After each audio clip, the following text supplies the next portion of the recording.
3 రోజులు 6 ఆలయాలు అని ఇదివరకు చెప్పినట్లుగా 2026 జూలై 16వ తేదీ సాయంత్రం 6:45 మేమంతా హైదరాబాద్లోని మల్కాజ్గిరి రైల్వే స్టేషన్ నుండి రైల్లో షిరిడి యాత్రను ప్రారంభించాం. రాత్రంతా ఎంతో ఉత్సాహంగా ప్రయాణిస్తూ మరుసటి రోజు బాబా దర్శనం కోసం ఎదురు చూశాం. ఉదయం 7:15 నాగర్సోల్ రైల్వే స్టేషన్ చేరుకున్నాము. అక్కడి నుండి ఒక క్యాబ్ బుక్ చేసుకొని షిరిడి వైపు బయలుదేరాము. మార్గమధ్యంలో పొలాలు, చుట్టుపక్కల చెట్లు చేమలు చూస్తూ హాయిగా ముందుకు సాగాం.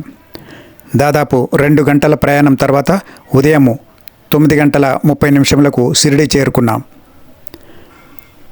ముందుగానే బుక్ చేసుకున్న సాయి ఆశ్రమం భక్త నివాస్ గదుల్లో చెక్-ఇన్ చేసి స్నానం చేసి కొద్దిసేపు విశ్రాంతి తీసుకున్నాం.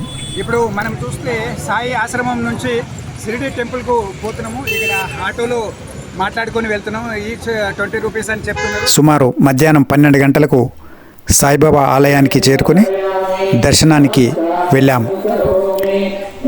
ఎంతో ప్రశాంతమైన వాతావరణంలో శ్రీ సాయిబాబా వారి దివ్య దర్శనం చేసుకోవడం మా జీవితంలో మర్చిపోలేని అనుభూతిగా నిలిచిపోయింది.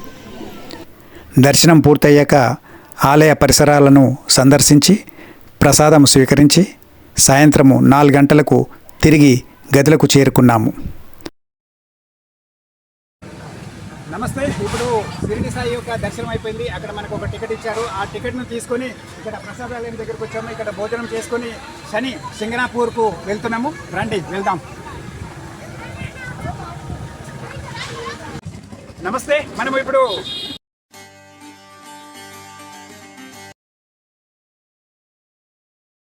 కోలార్లో ఉన్నట్టు ఇంకో శివాలయము. ఆ శివాలయం చూడండి, దృశ్యాన్ని ఎంత బ్రహ్మాండంగా ఉన్నదో.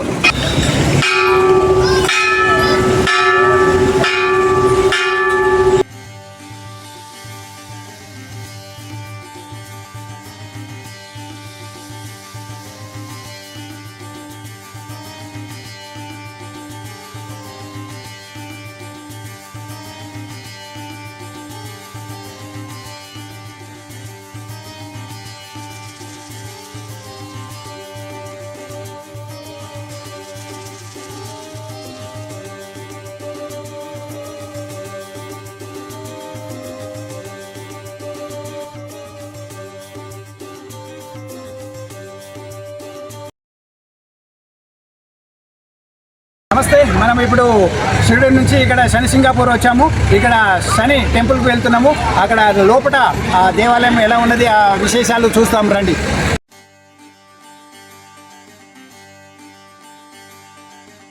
మనం చూస్తున్నాం కదా, శని దేవాలయంలో ఉన్నాము. ఇక్కడ శని సింగనాపూర్లో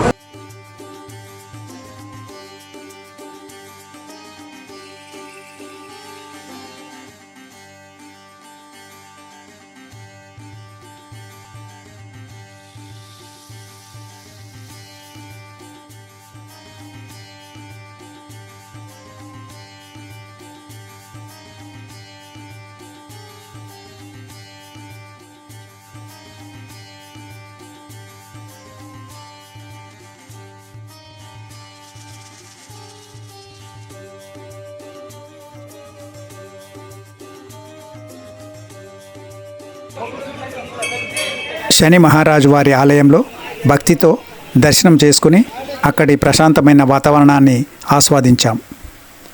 రాత్రి 10:30 తిరిగి షిరిడి చేరుకొని మొదటి రోజు యాత్రను ఆనందంగా ముగించాం.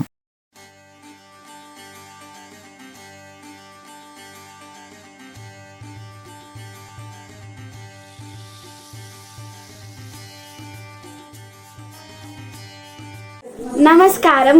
For more videos, subscribe Village Visheshalu.